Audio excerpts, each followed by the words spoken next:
todos asintomáticos? Por ahora sí, profe. Bueno, a cuidarse. Está fea la cosa, está muy fea. A cuidar a los viejos, por sobre todas las cosas.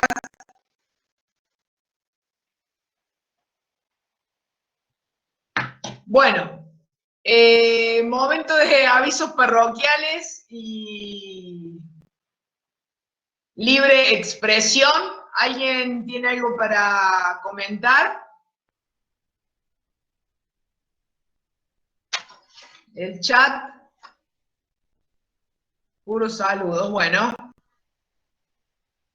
He recibido un pedido especial de gente que quiere que, aunque sea de manera superficial y en escasos minutos, revisemos la técnica de Marón, ¿sí? Que es la que nos va a indicar los valores exponenciales que tenemos que darle a la radiografía que queremos tomar, ¿sí?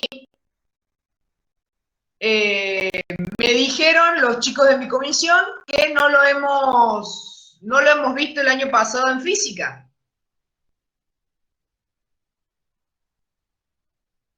Es muy probable que debido a la antigüedad del concepto ya se haya dejado de lado en el contenido, pero no por antiguo significa que no guarde todavía utilidad, ¿sí? Sobre todo para nosotros que estamos dando nuestros primeros pasos, ¿sí? Entonces, aplicando la formulita, si yo la sé y estoy perdida a la hora de radiografiar una determinada zona del cuerpo, puedo obtener una ayuda fácil como para poner algún valor aproximado, ¿sí?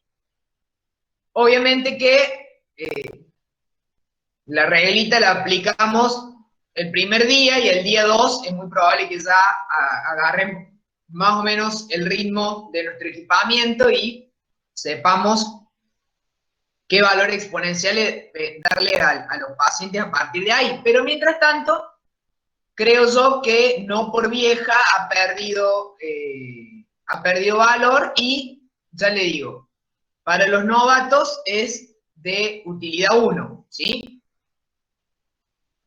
Entonces, yo voy a proceder a compartir la pantalla y tengo aquí abierta una hoja de Word como para escribir y que nos entendamos, ¿bien? Entonces,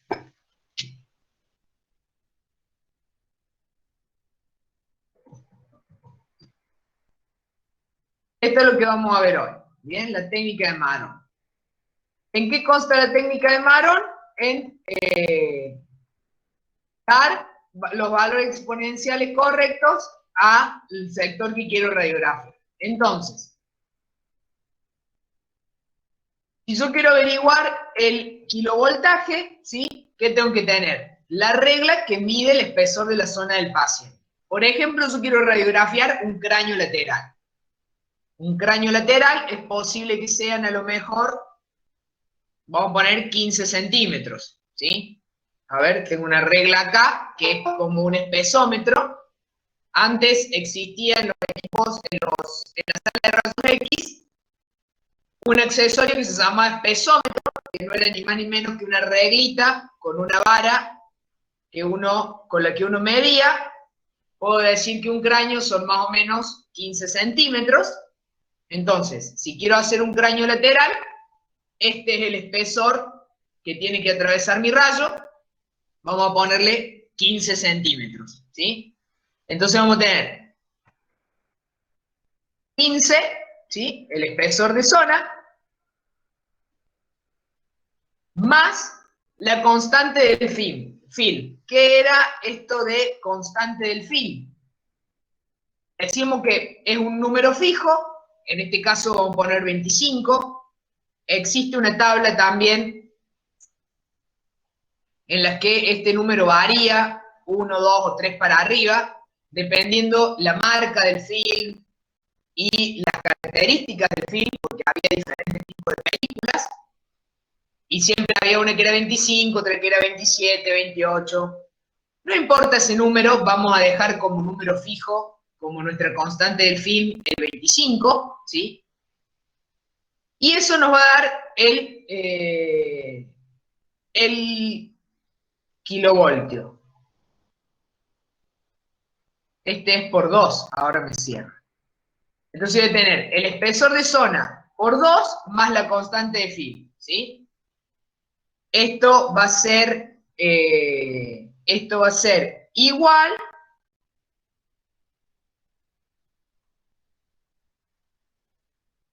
a 15 por 2 más 25. 55.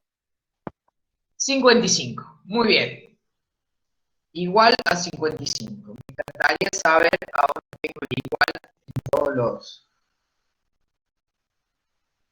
Igual a 25. Ah, perdón, 55. Entonces, serían estos kilovoltios. Estoy averiguando los kilovoltios. Con el dato de los kilovoltios, me voy a averiguar el miliampere, ¿sí? Entonces, tengo que usar este dato del kilovoltaje por la constante miliamperimétrica o la constante de zona. ¿Qué es la constante de zona? Lo que yo quiero radiografiar. Por ejemplo, en este caso, el cráneo óseo. La constante de zona para los huesos es 2, ¿sí? Si yo quisiera radiografiar, por ejemplo, el tórax, tendría que multiplicar por 0,2, ¿sí? Porque eso es una tabla que también es un número fijo para cada parte del cuerpo, ¿sí? Para el tórax dije 0,2. Para el abdomen, 1,5. Para el hueso, 2. Entonces, voy a multiplicar este dato por 2, que quiero ver el hueso yo. Entonces tengo 110, ¿sí? Y después podría averiguar también los segundos. A este dato lo voy a este dato lo voy a ir por la escala que estoy utilizando. Y eso me va a dar los segundos que voy a emplear, ¿sí? Entonces, si yo utilizo escala del 200, voy a dividir por los miliamperes que me dio y voy a tener el igual, ¿sí? Que sería 1,81. bien.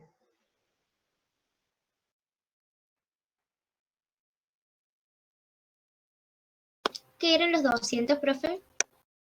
La escala que yo le pongo en el aparato, que puede ser, viene hasta 500. Generalmente utilizamos escala del 200 a lo sumo del 300, ¿sí? Es el miliamper segundo, eso es la escala que tiene el aparato, ¿sí? Entonces, esta pequeña regla simple y formulita que yo voy usando me arroja valores estimativos que yo necesito. ¿En qué está condicionado también? Del rendimiento de mi tubo, si estoy trabajando con radiología húmeda, de el estado de mis pantallas y de mis líquidos, ¿sí?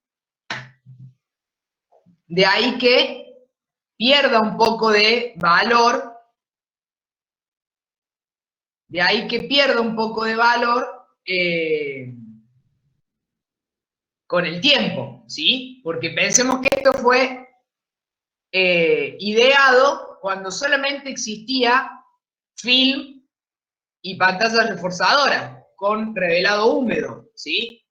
Las condiciones fueron cambiando y hoy por hoy para la zona radiografía ya arrojan solos la técnica que uno puede utilizar, ni hablar si programa para pediátrico o para adulto o para lo que sea, ¿sí? Entonces, ¿qué se saca en claro de esto? Que tengo que tener en cuenta el espesor, ¿sí? El espesor de zona, lo principal, de ahí que existía, ya le digo, en algún momento un aparato que era como una regla, que uno la colocaba, tenía una varilla y le decía cuántos centímetros exactamente era el espesor de zona, y la región a radiografiar por la constante de miliamper o la constante de zona que uno iba a radiografiar. ¿Por qué esta constante de zona?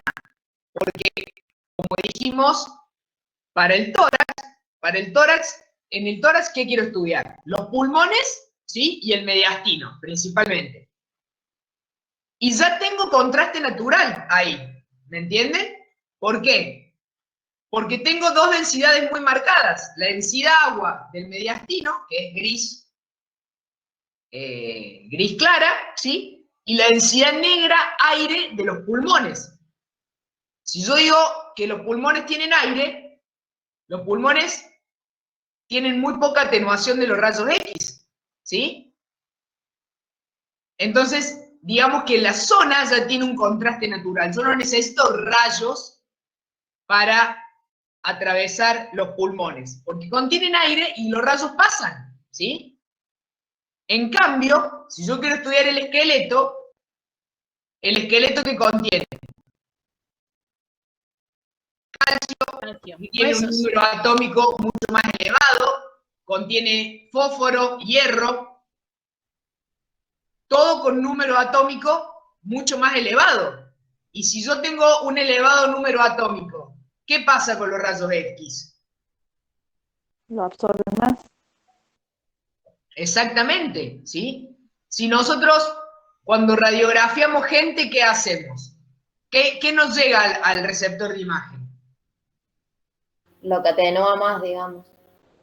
Llegan los rayos atenuados al receptor de imagen. El chasis recibe los rayos que quedan luego de que se atraviesa todo el paciente, ¿sí? El paciente o el objeto en estudio. Entonces, si yo tengo un Z más alto, necesito más rayos. Por eso multiplico por 2, que es lo máximo. ¿Sí? También esta técnica estaba diseñada para saber si tengo o no tengo que trabajar con antidifusor, ¿sí? Si yo trabajaba con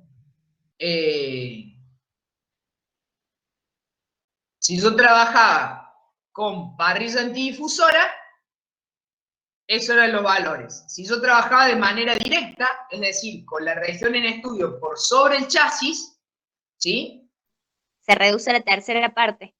Exactamente. Se reduce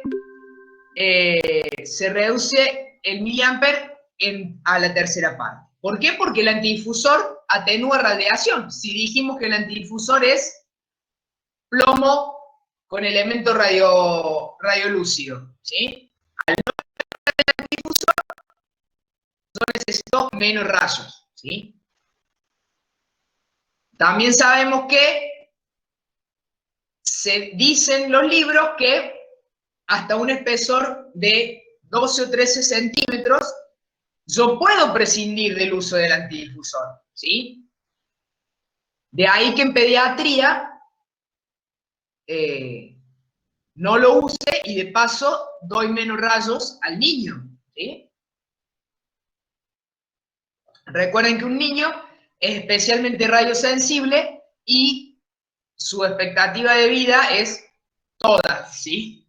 Entonces, de ahí que sea imperativo tener presente sobremanera los conceptos de radioprotección cuando estamos al frente de un pediátrico, ¿sí? De este concepto que les digo yo, de poder prescindir del antidifusor en espesor de zona menores a 12-13 centímetros, es que en las extremidades no utilizamos el antidifusor, ¿sí? Por ejemplo, decimos que si vamos a radiografiar pie, tobillo, pierna, podemos prescindir del antidifusor y empezamos a utilizarlo en la rodilla, que esa sí es una estructura con más espesor, ¿sí? Lo mismo en el miembro superior. En el miembro superior, hasta el codo, inclusive, vamos a decir que vamos a trabajar de manera directa, sin utilizar el antidifusor, y ya cuando subamos para arriba, sí lo vamos a necesitar, ¿sí? Porque ya el espesor de zona aumenta.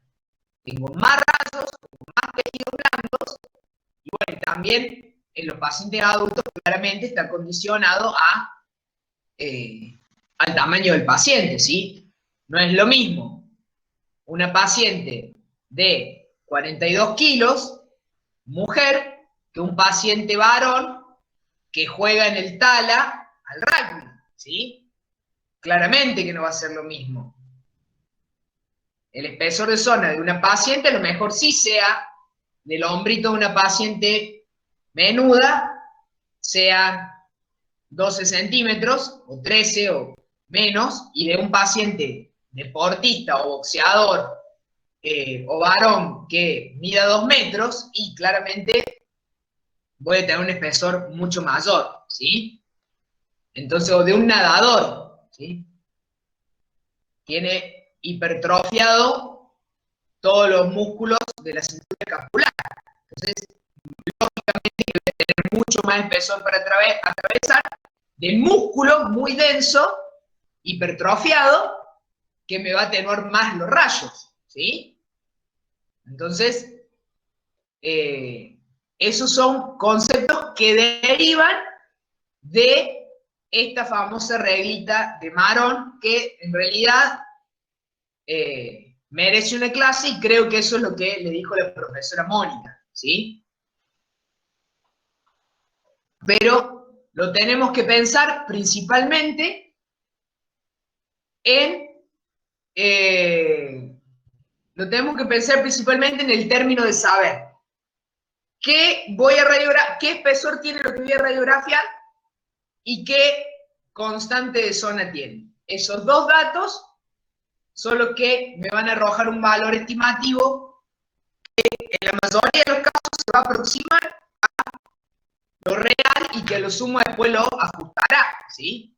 Pero sí, usted y yo somos colegas, yo le digo, chao, me voy, terminó mi guardia, quédese y atiéndame el kiosco, usted no sabe nada, ¿qué va a hacer? ¿Va a tirar rayos a los pavotes? No. Aplica la fórmula y créame que se va a acercar. Y cuando se acerque, después lo puede ajustar dependiendo del rendimiento de su aparato, ¿sí? Y de las condiciones de su equipamiento. Pero mientras tanto, va a obtener algo aproximado, bastante aproximado a lo que corresponde, ¿sí? No sé si en la primera, tienen alguna guía de estudio en la que salga, intenten verlo por su cuenta y luego lo ampliamos, ¿sí? Y la profe Mónica creo que dijo que lo iba a incluir en una clase como especial al tema, ¿sí? Entonces, de lo que yo obtenga, voy a saber si me faltaron valores exponenciales. ¿Qué voy a decir? Que la radiografía está subexpuesta, ¿sí? Está muy clara está blanda, decimos en el hospital, ¿sí? Y le voy a aumentar valores exponenciales, ¿sí? Si la radiografía está sobreexpuesta, me he excedido de valores exponenciales, ¿sí? Va a estar muy negra. En el hospital le decimos quemada, ¿sí? Acá en clase, que tratamos de mantener el léxico, vamos a decir que está sobreexpuesta o sobreirradiada. Debo bajarle los valores exponenciales, ¿sí? Entonces, de lo que obtenga, yo después ahí ya voy a tener un parámetro de lo que necesito y ya le digo, de la condición de mi equipamiento, ¿sí? También esto, con la llegada de la radiología digitalizada, lo hemos ido dejando de lado, porque además de eso, la radiología digitalizada es mucho más amigable con los valores exponenciales, y si me equivoqué en pocos valores, no me va a causar tanto efecto en la imagen como era antes con la pantalla y la película, ¿sí? Con la radiología húmeda, ¿sí? Yo con la radiología digitalizada tengo un 20% de gracia, ¿sí?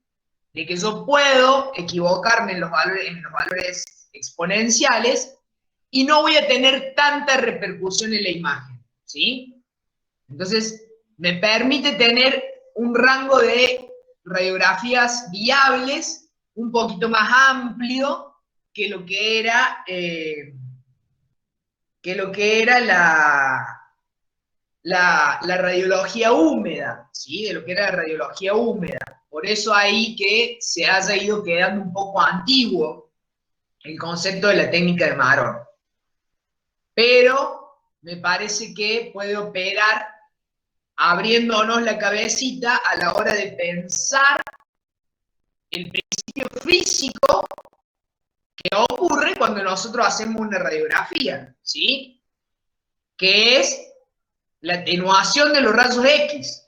¿Y de qué depende la atenuación de los rayos X? Del Z del elemento que el rayo atravesó, ¿sí? ¿Queda claro? ¿O más o menos claro? Sí, profe. Somos todos estudiantes comprometidos, así que los comprometo a que lo busquen el concepto, lo revean, ¿sí? Y si la profesora Mónica le destina una clase especial, pues la capitalicemos ahí, ¿sí? Bien. Yo ahora voy a proceder a hacer lo que más me gusta, que veamos algunas imágenes, ¿sí? Que yo he traído para ustedes.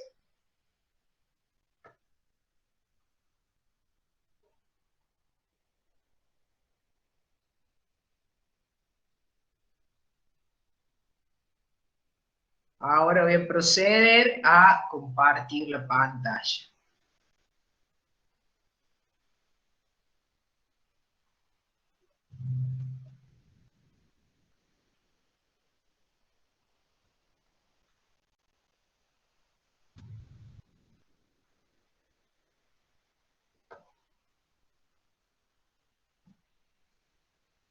Bueno, los escucho. Es participativo esto, recuerden, ¿no?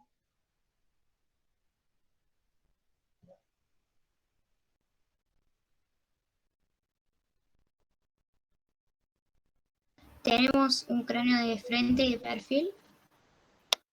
¿Quién opina otra cosa? No, cráneo no, porque no se ve la Maxilar, cabeza. está cortada. Maxilar de frente y de perfil. Maxilar, me gusta un poco más.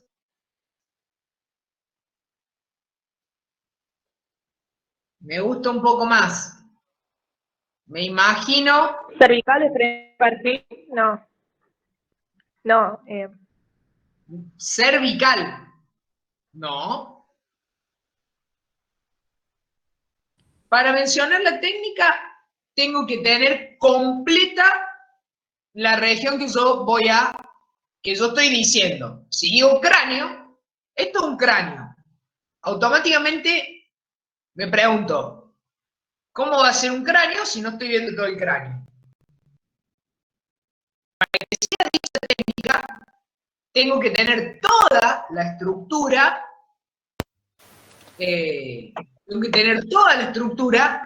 en la radiografía, ¿sí? Que no me está pasando acá. Entonces, me imagino mi haz longitudinal, me imagino mi haz transversal y busco la incidencia del rayo director, ¿sí? Siempre, toda mi vida profesional, me la voy a pasar centrando o incidiendo la región, con el rayo director, la región de estudio, ¿sí? Siempre que vaya a meter un paciente al resonador, voy a centrar en el centro del imán la región de estudio.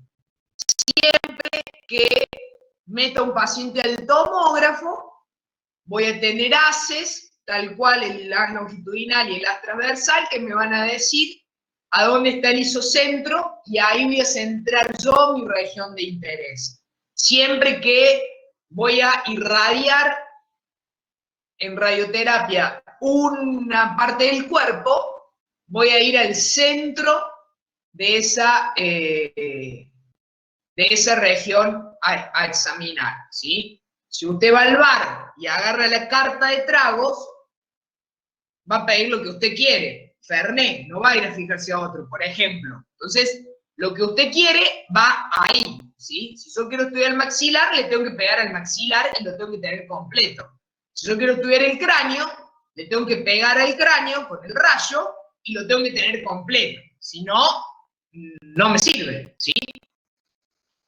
Entonces, acá veo perfectamente que tengo la incidencia sobre la línea media del paciente a este nivel, a mitad de distancia entre los cóndilos de la mandíbula y la sínfisis mentoniana, ¿sí?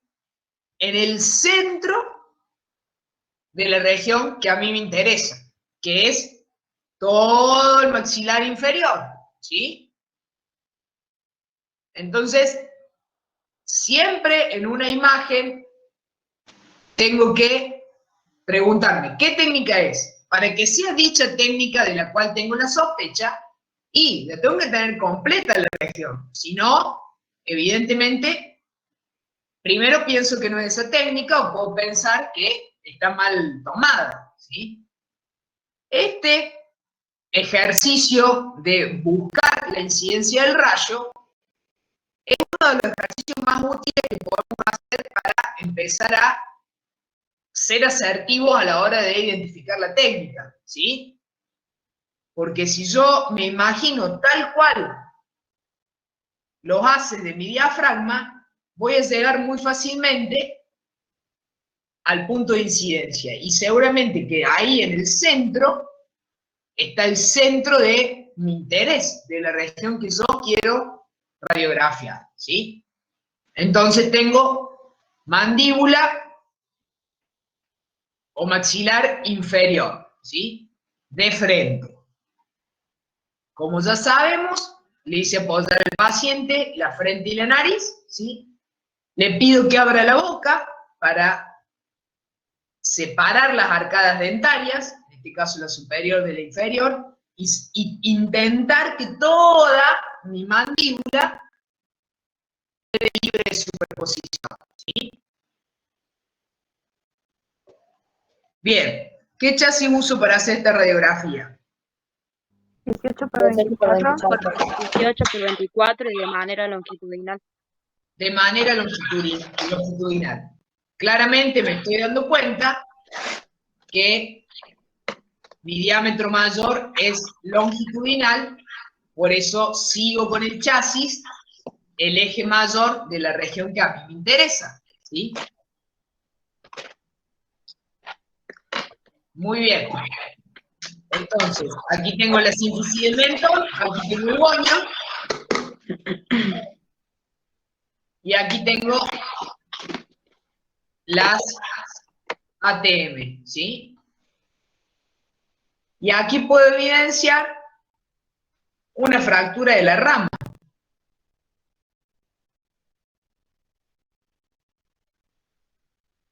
Si bien Sí. este cráneo, este posicionamiento no ha sido bien simétrico, porque si verdaderamente el plano medio sagital hubiera sido perpendicular y coincidente con la línea media de la mesa, esta distancia sería igual a esta, ¿sí? Entonces, este cráneo está un poquito rotado, ¿sí? No es un frente estricto, porque si no tendría que tener dos mitades exactamente iguales, porque el cráneo es simétrico. No lo he logrado, ¿sí? No lo he logrado aquí. Pero bueno, aquí se evidencia la lesión de la rama, ¿sí? Entonces Sí, hago... profe, Sí, tal vez por ahí no está bien centrado el cráneo, a lo mejor por la fractura del maxilar. sí, claramente el paciente debe tener un dolor insoportable, ¿no?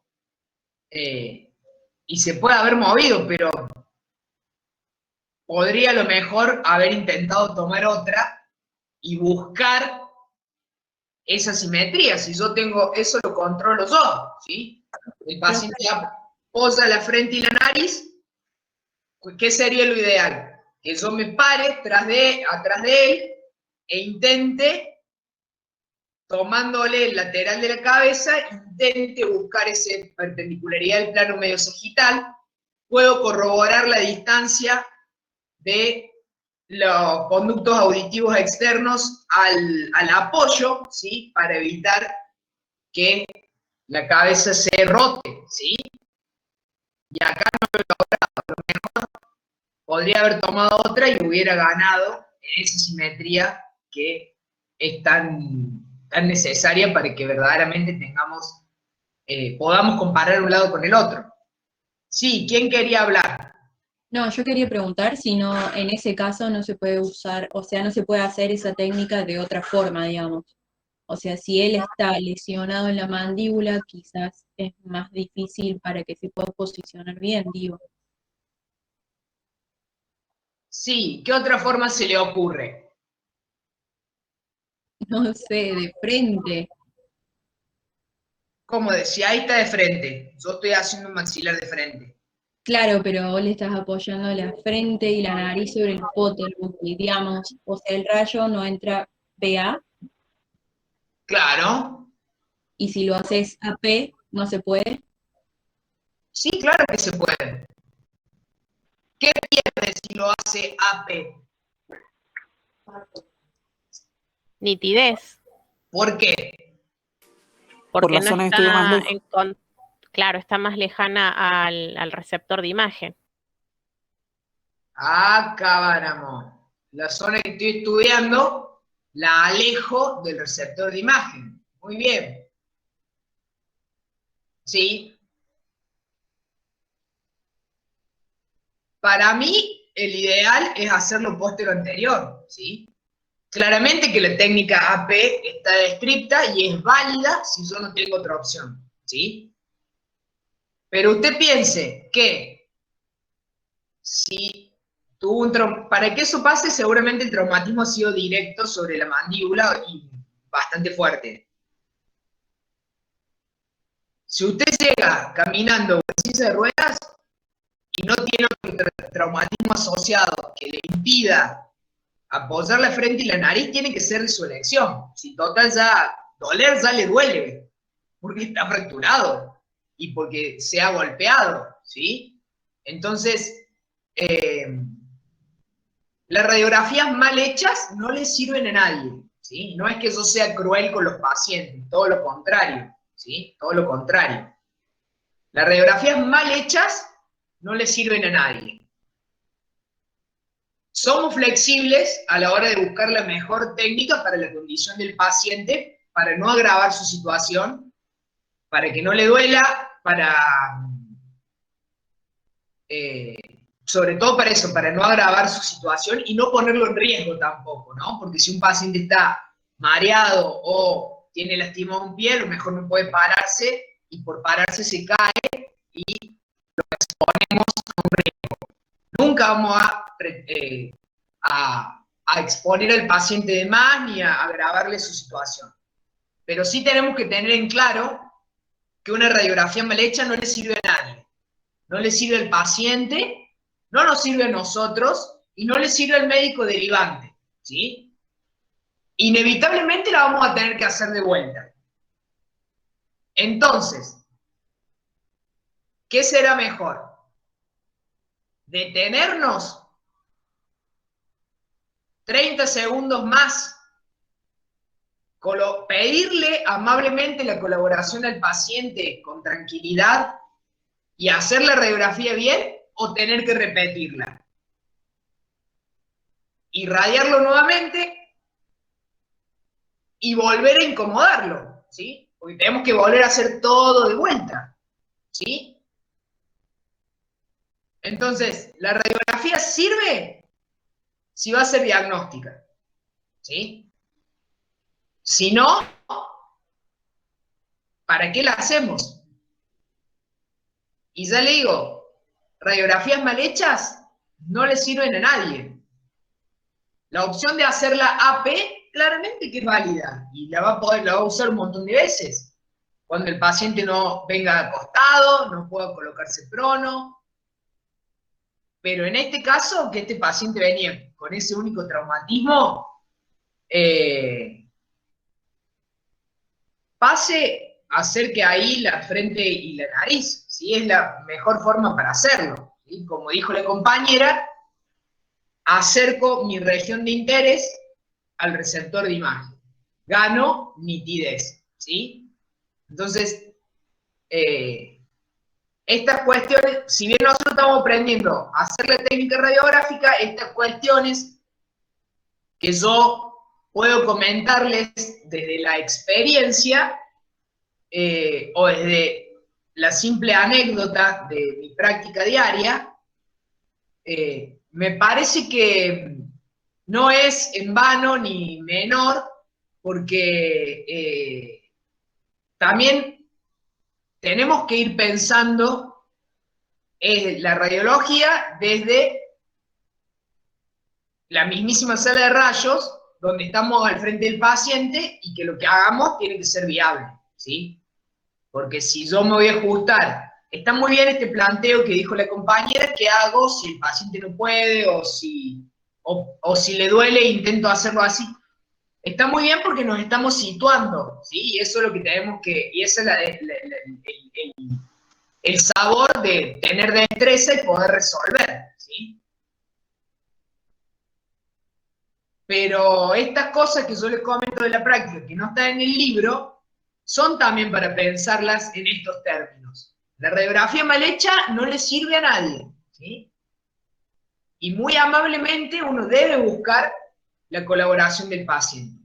Repito, nunca lo vamos a poner en riesgo, nunca vamos a agravar su situación, pero sí tenemos que pedirle su colaboración para que la radiografía sea diagnóstica, ¿sí? Y doler le va a doler porque se acaba de caer de la moto, le va a doler hasta la bolita. Yo me caí de la bici el sábado, todavía me estoy sobando y me estoy poniendo alcohol yodado en todas las raspaduras que tengo. Sí me va a doler, claro, si me caí me raspé hasta la oreja. Entonces, esa tiene que ser una consigna. Radiografías mal hechas no le sirven a nadie, ¿sí? Y eso es lo que tenemos que aprender aquí, porque yo puedo hacer todo lo que dice el libro y obtener una porquería, entonces tengo que saber distinguir, tener los argumentos para decir sirve o no sirve esto que obtuve, ¿sí? Bien, entonces, ¿Cómo completo esta radiografía de mandíbula de frente? Con una Con el lateral. maxilar de Con una de perfil. lateral, de perfil. Con una radiografía de maxilar lateral. Sí, muy bien. Entonces, ¿cómo hacemos?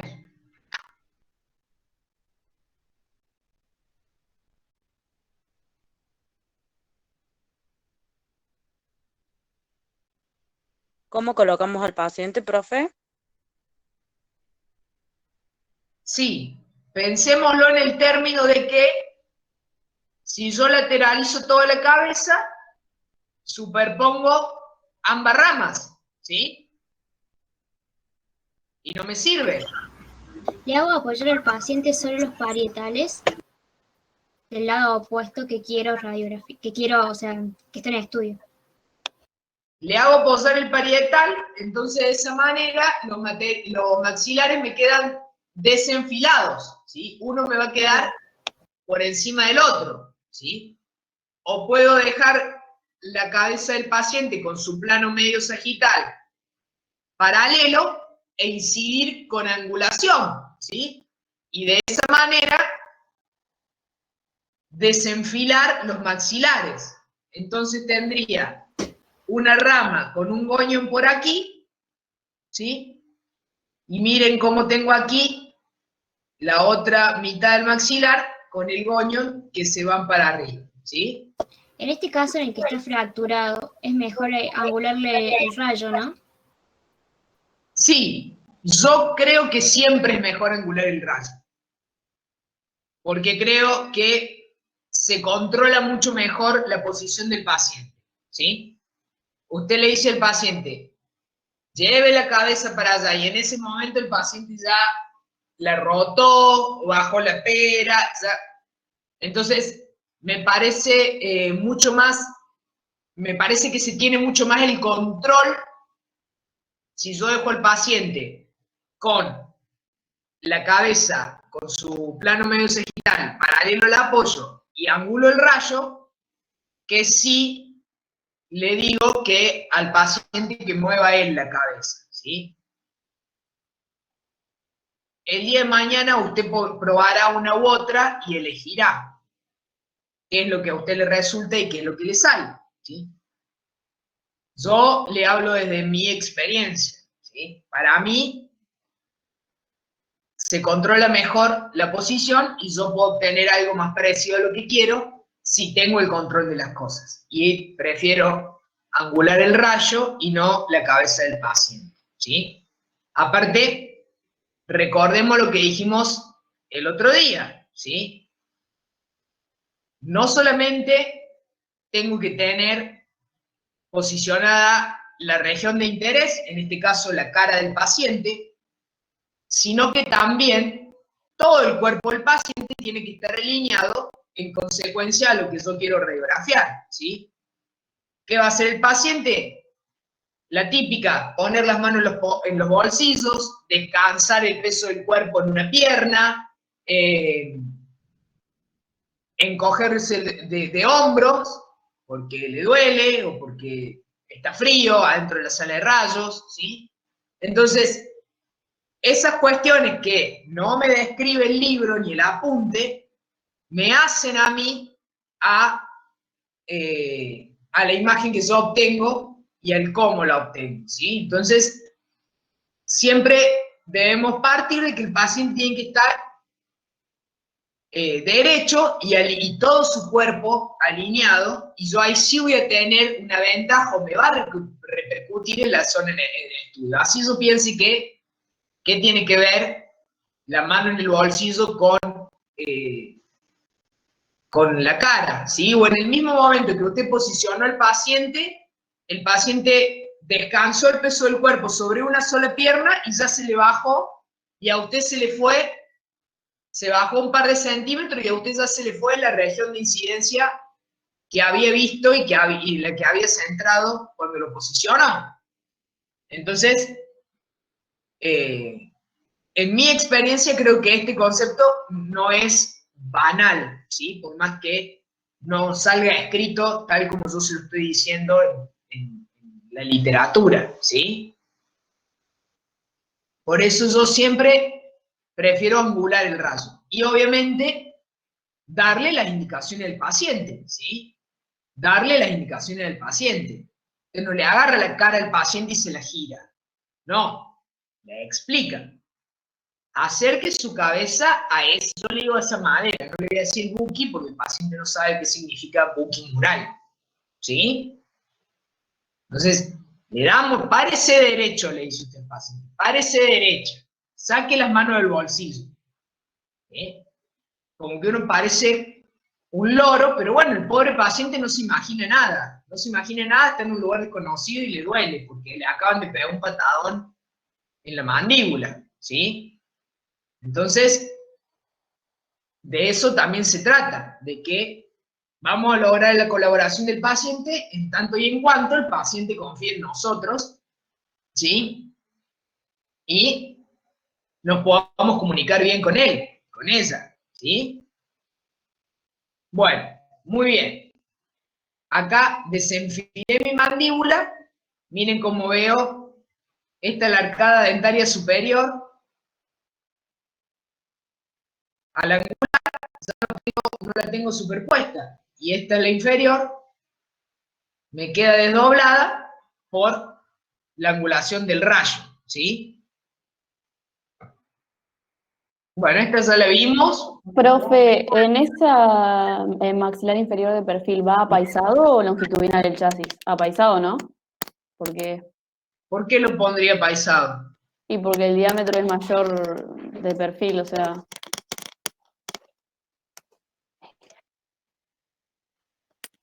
Cualquiera de las dos formas. Yo lo pondría longitudinal, porque lo mismo le sobraría. Sí, puede que casi que tenga las mismas dimensiones, pero lo uso en el mismo sentido que el anterior, para que además de eso, esto es radiología digitalizada, y el aparato me copia el tamaño máximo del chasis que yo uso, entonces me van a quedar las imágenes casi parejas e idénticas. Pero, bueno, podría usarlo paisado si quieres. Yo preferiría longitudinal. Sí, tiene razón. Es casi que tiene los mismos diámetros, o a lo mejor sí sea un poquito mayor el diámetro longitudinal, pero lo mismo le va a sobrar de todos lados, ¿sí? Bueno, profe, No le gracias. va a faltar chasis. No le va a faltar. Le va a faltar chasis si lo centro mal, que no es lo que se espera, ¿no? Espera que lo centre bien. Seguimos. ¿Qué tenemos acá? Rápido. Una blondó. Una blondó. ¿Parado o acostado? Parado. Parado. ¿Por qué? Parado. Porque se le ven los niveles hidroaéreos en las zonas maxilares. Ahí está.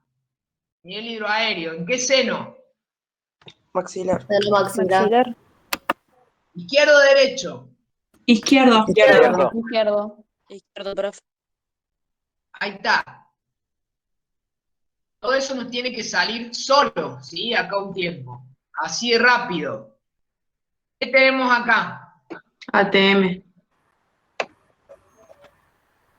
ATM. ¿Cómo realizamos esta técnica?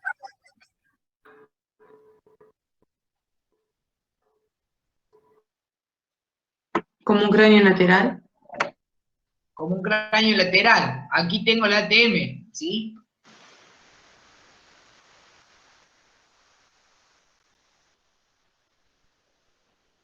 Ahí tengo el cóndilo y esta es la superficie articular de el temporal, ¿sí? El conducto auditivo y la mastoides. ¿Con qué otro método yo puedo estudiar la ATM? Con la Con Schuller. radiografía sería Schuller 2, 1. Con la Schuller 1.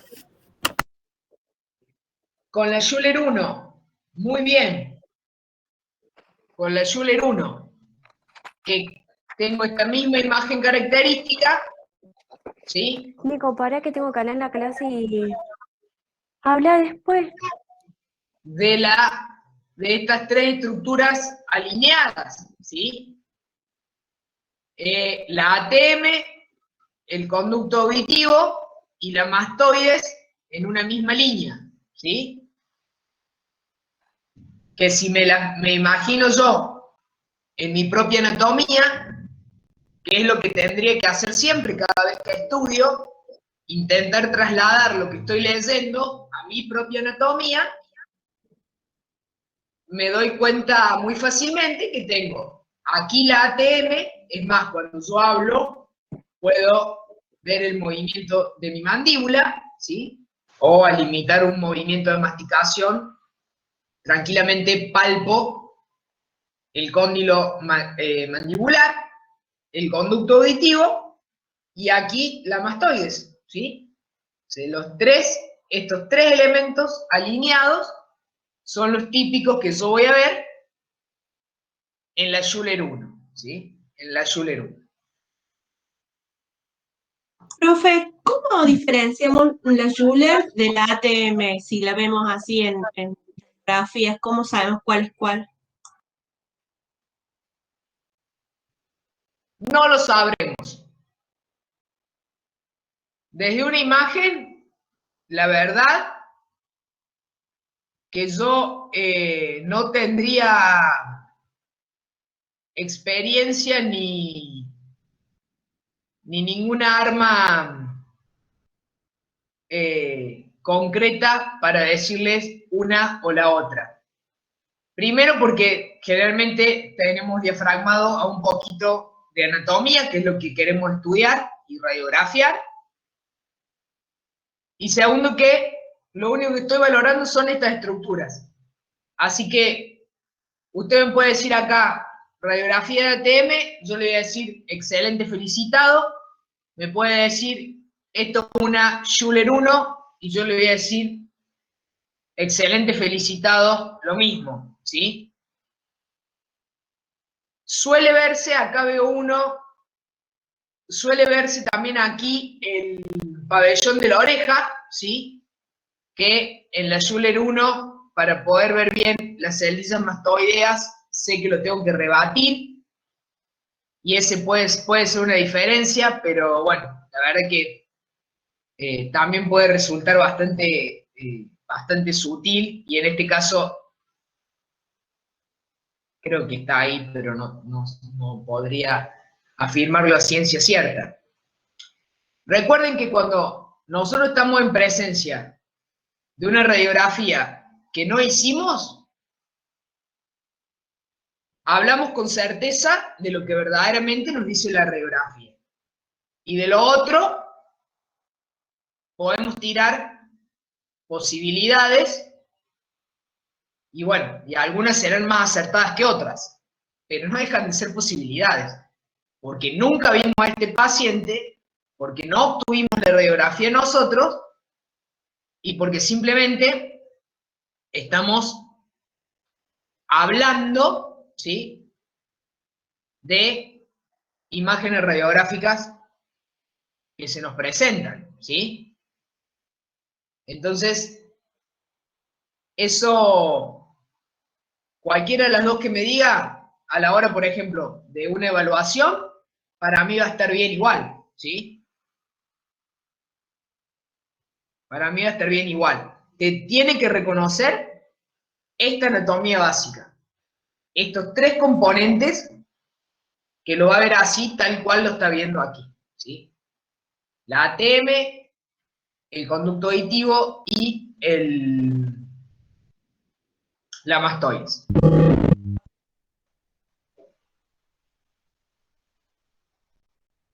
Bien. ¿Qué tenemos acá? Órbitas de frente. La Schüler 2. Schüler 2. Bueno, alguien que desempate. Schüler 2 para mí. ¿Y el resto del grupo? Sé que es una técnica frontonasoplaca. Bueno, Sí, Schuller 2, Schuller 2. que tiene los peñascos en las órbitas. ajá. Y los que piensan que es una órbita de frente, ¿por qué dicen órbita de frente?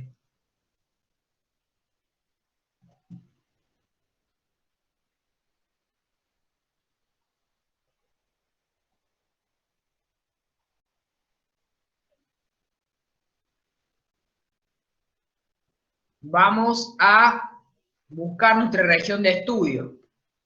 Plano medio sagital, ¿sí? Coincidente con el haz longitudinal del colimador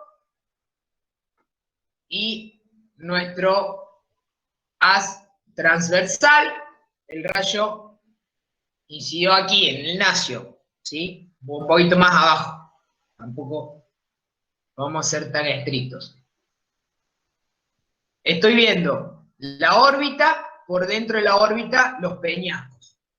Si a la órbita le puse los peñascos adentro, claramente no estoy queriendo estudiar la órbita, ¿sí? Porque no podría pensar en estudiar la órbita poniéndole algo arriba. ¿Sí o no? Sí. Sí. Lo que usted sepa por norma radiográfica, que lo que usted quiere radiografiar lo va a tratar de liberar de toda superposición. No le va a poner nada arriba. Si usted quiere estudiar la órbita, pues tiene que ver la órbita como eso, como las órbitas como dos cuencos sin superposición. No le va a poner algo tan denso como los peñascos. ¿Sí? Entonces, los participantes que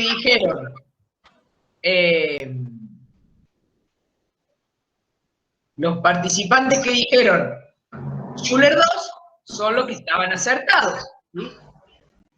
Yo en la Schuller 2 posiciono la cabeza, ¿sí?, con el plano meato-orbitario perpendicular al apoyo para meter los peñascos dentro de la órbita y poder verlos a través de la órbita. Por eso digo que es una Schuller 2 o transorbitaria, ¿sí? Lo que yo quiero es estudiar los peñascos a través de la órbita, ¿sí? Y ahí puedo ver el conducto auditivo interno, ¿sí? Eso es lo que quiero estudiar, el peñasco a través de las órbitas. Por eso solamente me centro en esta imagen, ¿sí? Utilizando un chasis. ¿Qué chasis? 18 por 24 de manera paisada.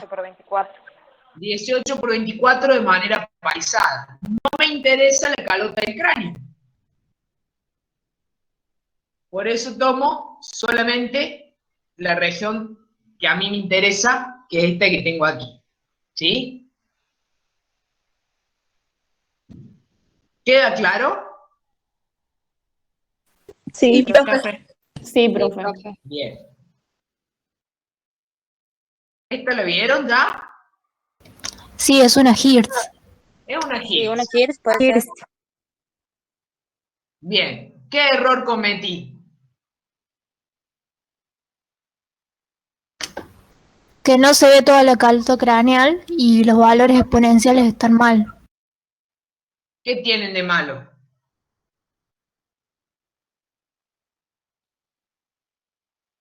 Que están sobreexpuestos, ¿puede ser?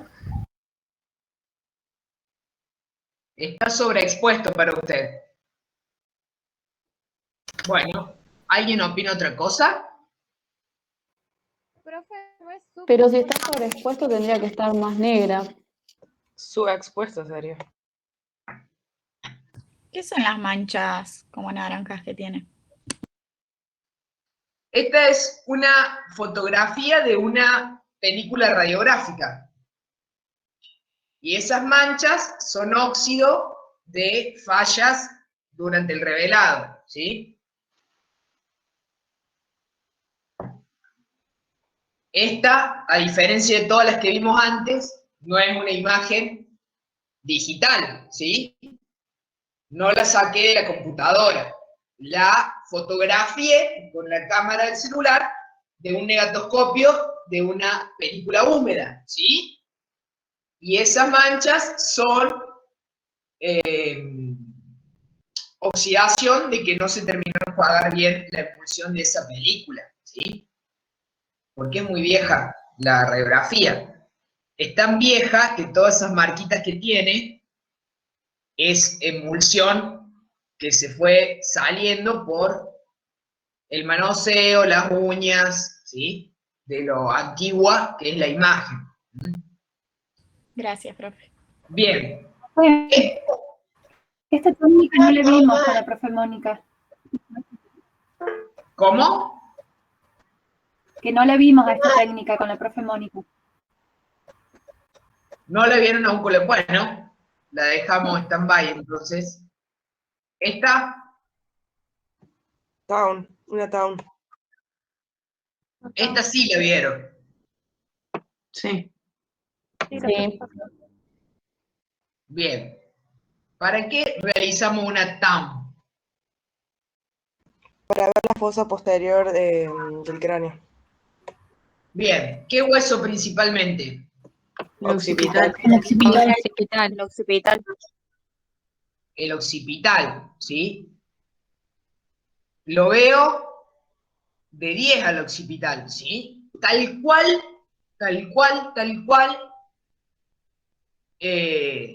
lo estudié en anatomía, ¿sí?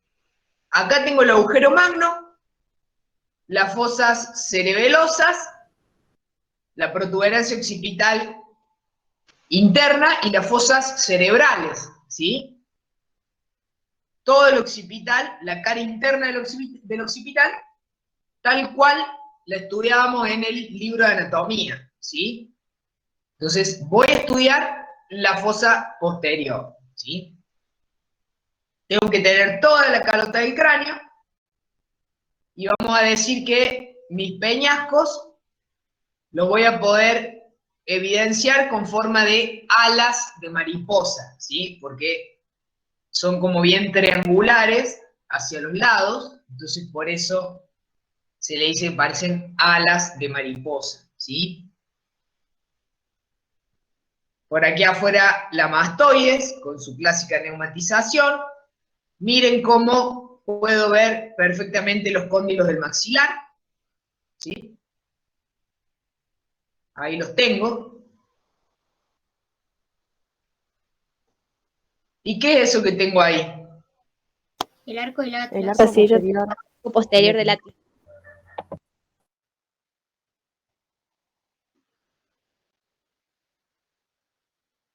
El arco posterior del Atlas no es. Porción basilar.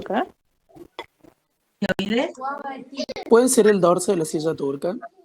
Acabáramos. Muy bien. El dorso de la silla turca, ¿sí? Estoy viendo ahí un cuadradito.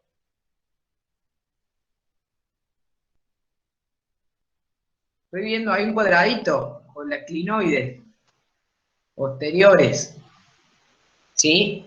Entonces, si veo un cuadradito, es el dorso de la silla turca. Si viera verdaderamente un arco,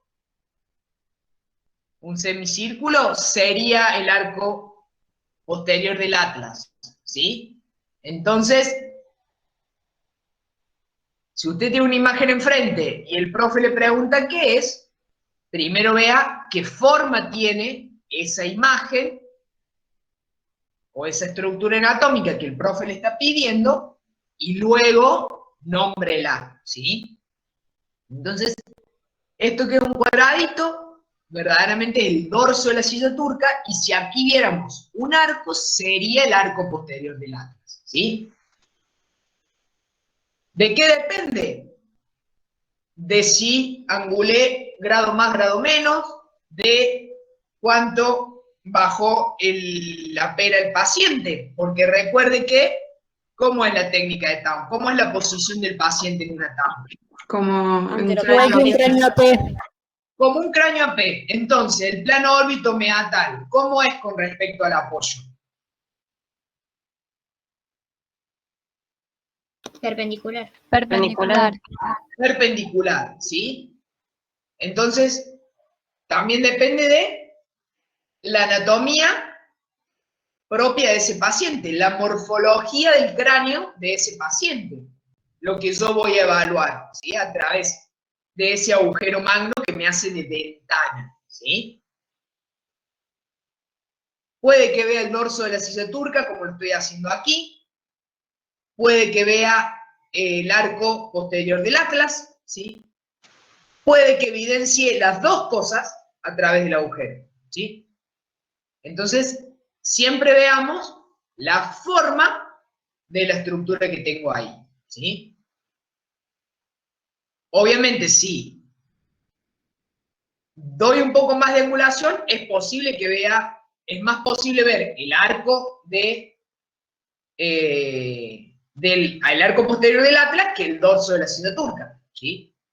Si me quedé corta con la angulación, y es más posible que vea el dorso de la silla turca y no el arco posterior del atlas, ¿sí?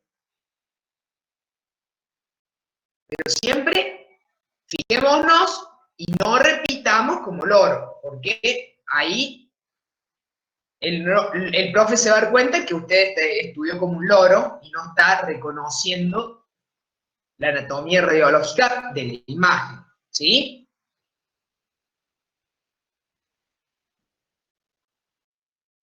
Muy bien, para que no extrañemos tanto el aula. Bueno, yo tengo otra presentación acá con algunas imágenes reales para la calamidad, pero son reales porque yo también tengo colegas colaboradores que me aportan imágenes para enseñar. ¿Qué opinan de la radiografía que tenemos enfrente? Se ven las manos del licenciado.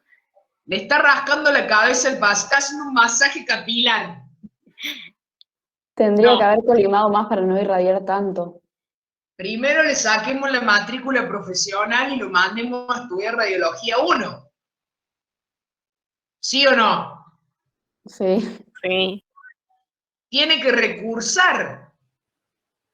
No vamos a decir toda la carrera, pero por lo menos radiología 1 la tiene que recursar. Hizo todo mal, ¿sí? Almohadillas se utilizaría. ¿Es joven o viejo el paciente? Es pediátrico. Es un bebé, un niño. Pediátrico. Es un pediátrico, ¿sí? Miren todo lo que estoy irradiando. Cuando tranquilamente solamente tendría que irradiar como mucho esto. Todos estos centímetros a los costados están de más, ¿sí? Estoy irradiando las mamas, estoy irradiando todo cuando con este cuadrado me alcanza, ¿sí? ¿Por qué pasa esto? Porque esta imagen fue obtenida con un panel de radiología directa, ¿sí? Llamado flat panel. El panel de radiología directa es como un chasis 35×43, ¿sí? Que yo lo pongo en el Potter Booking Mural y automáticamente yo realizo el disparo, a mí se me aparece en la computadora, ¿sí? Y automáticamente ya queda listo el panel para otra exposición más, ¿sí? Por eso un panel de radiología digital directa, ¿sí? Ya no interviene más ni la procesadora húmeda, ni el fenómeno que utilizamos en radiología digitalizada de pantalla de fósforo fotoestimulable, ¿sí? Interviene la luz. Aquí es electrones, radiología digital directa. Entonces, el operador, ¿sí?, no colimó y el panel se irradió completamente. Se irradiaron los 35 por 43 centímetros. Error garrafal, ¿sí? Y esto queda evidenciado en el sistema informático, ¿sí? Por más que yo después recorte mi imagen, la recorte hermosamente así, con las herramientas del software, el aparato registró que usted irradió todo esto, y créame que usted debe volver a hacer el curso de ingreso a la facultad, ¿sí? Además de que está superponiendo sus manos a la región de estudio, ¿sí? O verdaderamente puede ser que le esté haciendo un masaje capilar al paciente, no lo sabremos. No, mentira. Claramente no ha usado las almohadillas para sostenerlo, ¿sí?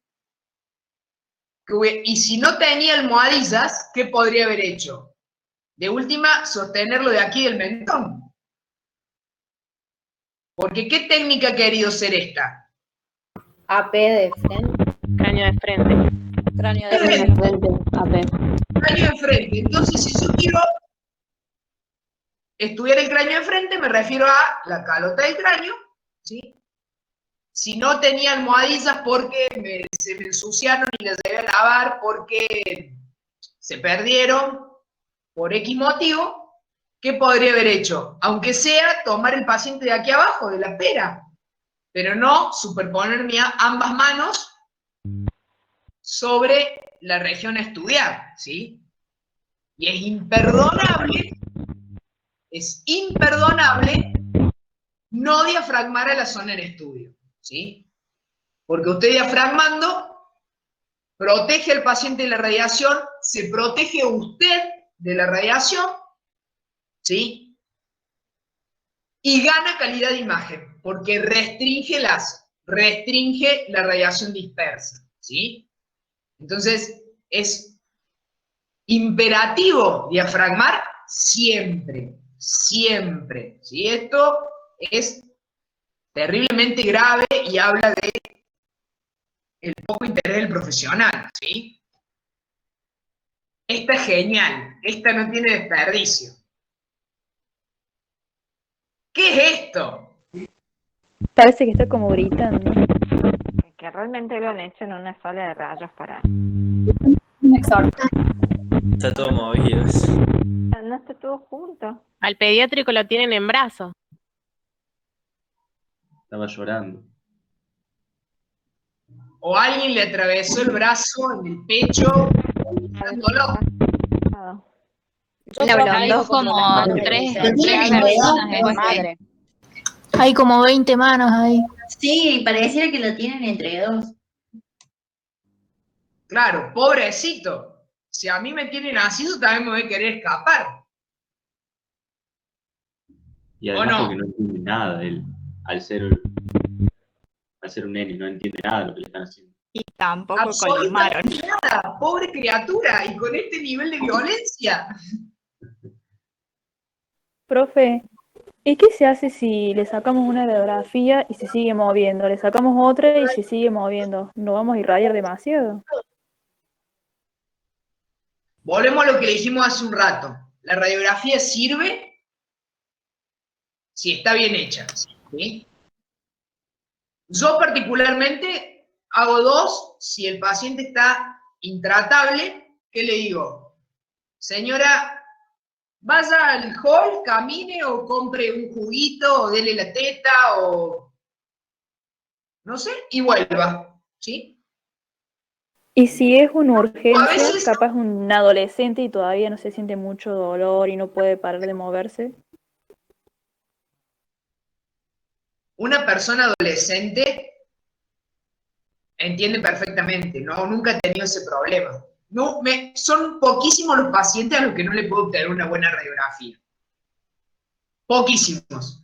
Contados, y generalmente pacientes con trastornos como el autismo o algún tipo de problema así, pero en mi vida profesional, que son más o menos 13 años, 14 años, 13 años, nunca me pasó 3 veces con mucho pacientes a los que no le pude obtener la radiografía.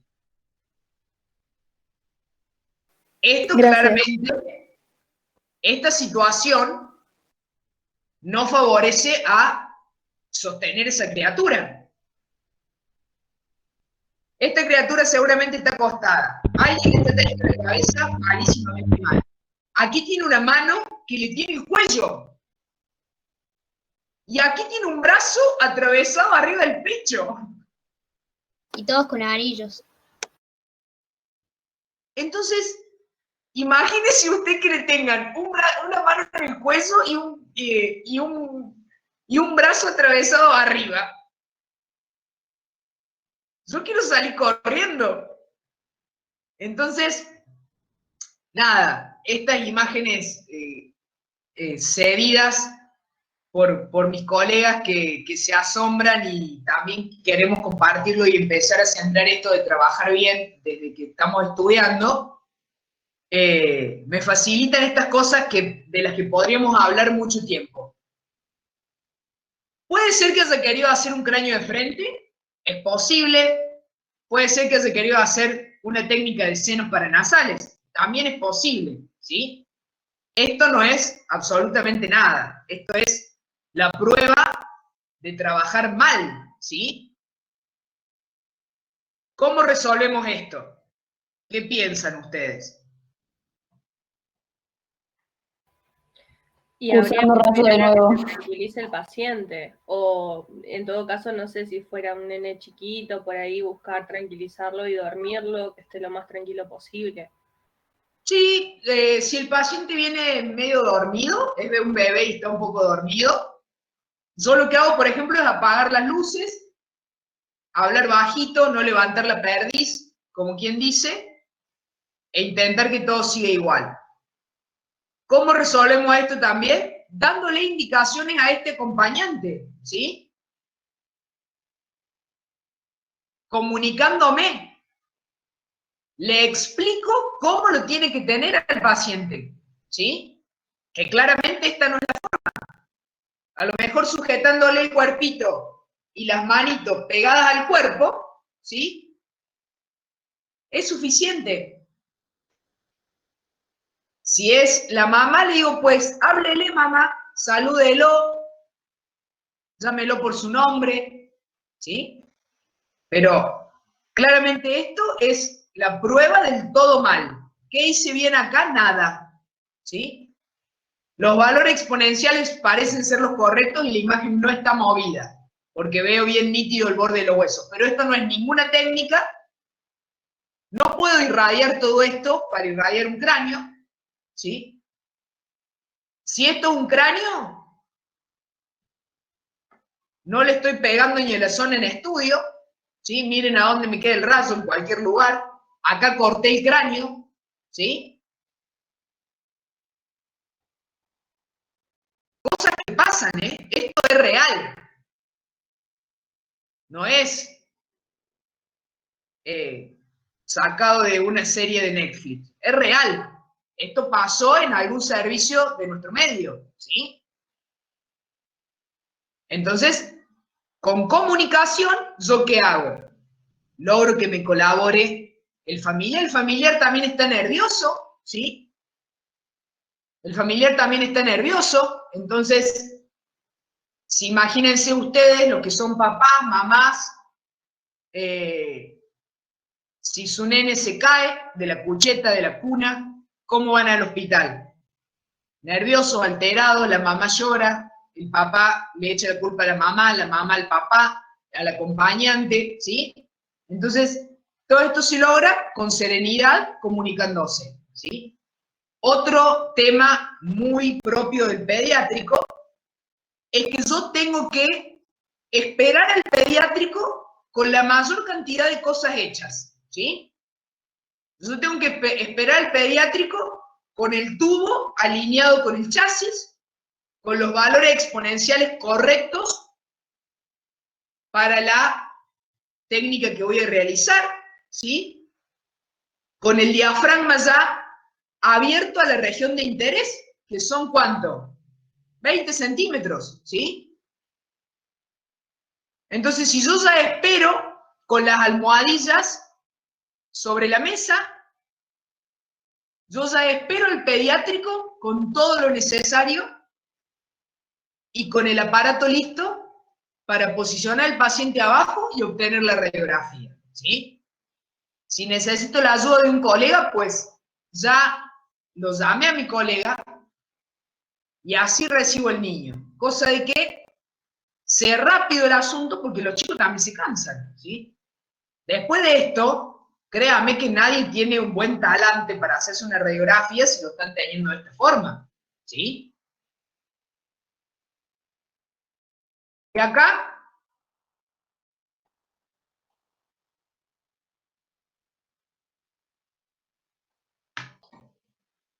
Lo están agarrando del cuello el paciente, ¿o no? Y no está derecho No en la descendió el radiografía. mentón. debe ser Homero Simpson diciéndole a Bart, pequeño demonio, ¿o no? Sí. Sí. Claro, todo mal. Volví a repetir los errores consabidos, ¿sí? Si he querido hacer un cráneo de frente, no he bajado el mentón al pecho. Acá estoy viendo el peñasco, ahí veo el seno. Podría decir que he querido hacer senos paranasales de frente, una water. Puede ser, pero volvemos al caso, esta no es la forma de agarrar al niño, ¿sí? Esta no es la forma de trabajar en radiología, ¿sí? ¿Qué tengo que haber usado? Un 18x24, un campo de colimación de esa medida como máximo, ¿sí? Como máximo. Bien. Entonces, hemos aprendido varios no, ¿sí? Son estudios, son claramente esta radiografía deben haber sido repetidas, ¿no? Pero son cosas que han pasado y que nos demuestran, nos enseñan lo que no, que creo que es muy gráfico, ¿no? Le repito, la mayoría de las veces, si trabajamos bien y somos metódicos, nunca nos va a pasar, o nos va a pasar en muy pocos casos, de no poder hacer una radiografía en niño, ¿sí? Si usted, ya le digo, trabaja rápido, de manera asertiva, no va, si tiene que tener un chico, no va a dejar el chico sobre la mesa de nacimiento y se va a ir a poner el chaleco plomado. No, va a estar en la sala con el chaleco puesto, ¿sí? Y después va a agarrar al chico. Nos cansamos los grandes, miren si no se van a cansar los chicos, estar en un lugar desconocido, ¿sí? Bueno, ¿alguien tiene alguna duda o algo para acotar? Profe, Sí. yo doy un ejemplo en realidad. Mi hijo tiene autismo y la primera vez que tuvo que realizarse una radiografía, primero que estuvimos ensayando mucho porque mi hijo tiene, para asimilar conocimiento y lo que se está por realizar, tuve que mostrarle fotografías de lo que se le iba a realizar y después estuvimos viendo videos, cómo actuaba un profesional. Y otra de las cosas que él se fija siempre, digamos, lo que va a aprender tiene que ser con pictogramas. Los pictogramas son fotografías y de paso a paso de lo que se va a realizar. Pero porque mi hijo tiene esa condición, a ver, no sé si todos los papás pueden realizar eso. Igual, de todas formas, nunca fue, se realizó una CAPUM, pero nunca fue, digamos, de emergencia. Y Dios gracias que no pueda suceder nunca, ¿no? Pero será también que yo lo fui pagando previamente y no tuve que salir a la emergencia. Sí, Ese es mi caso. Además de eso, bueno, todos sabemos que hay diferentes grados de la enfermedad, ¿no? Pero todos estos trastornos, los chicos son muy lógicos y muy literales, las personas con este trastorno. Por eso es que si él conoce el paso a paso, le cierra en su cabeza lo que vamos a hacer y su predisposición cambia, porque suelen ser muy literales, ¿sí? Muy lógicos. Entonces ellos le tienen que, no le tiene que hacer ruido, digamos. Y si él lo interpreta, colabora, ¿sí? Claramente que a mí me pasó muy pocas veces de no poder realizar una radiografía, ¿sí? Pero hay que trabajar bien, ¿sí? Parte de trabajar bien es, como le digo, previamente tener todo lo que yo puedo tener ya listo, semi-listo, antes de llegar al paciente, hacerlo, ¿sí? Por ahí también cambiar el acompañante. Hay chicos que se portan especialmente mal con la mamá, o la mayoría de los casos los chicos se portan mal con la mamá y con el papá mejor, porque a lo mejor suele pasar que el papá actúa como autoridad. Hay millones de formas de cómo funciona una familia, ¿no? Pero suele pasar en mayor medida eso, y a lo mejor sale un acompañante y entra otro, y es otro chico. Es otro chico. Entonces, hablamos de los pediátricos como el gran desafío, ¿no? Que los pediátricos siempre nos van a desafiar porque generalmente no nos colaboran, y más si son chiquitos. Por eso se habla especialmente de los pacientes pediátricos, y le dedicamos especial atención porque es cuando más tenemos que ser asertivos y trabajar rápido. Por eso siempre tratar de tener las cosas listas, ¿sí? Porque si no, empezamos a querer mover el chasis, el chico ya se mueve, el tubo, y es un despiole que no nos conduce a nada, ¿sí? Entonces, estas imágenes que yo traje, sacadas del tren fantasma de la radiología, nos sirven para que sepamos lo que no debemos hacer y vayamos aprendiendo a trabajar bien, ¿sí? Vamos a trabajar bien, rápido, asertivamente, diafragmando zona en estudio por la radioprotección de todos nosotros, ¿sí? Imagínense, si subestima lo que le puede pasar al paciente, ¿sí? Piensen usted que va a trabajar hasta que se jubile en una sala de rayos o en el tomógrafo o expuesto, ¿sí? En el peor de los escenarios, si no le importa el otro, aunque sea, procure mantener las normas de radioprotección por usted, ¿sí? No sería la idea que piense así, sería la idea que piense el paciente, no que está bajo el rayo director. Pero cuando protegemos al paciente, nos protegemos nosotros, ¿sí? Bueno, la gente me está abandonando porque ya es tarde, así que nos vemos la semana que viene, ¿sí? Sí, profe, gracias. Profe.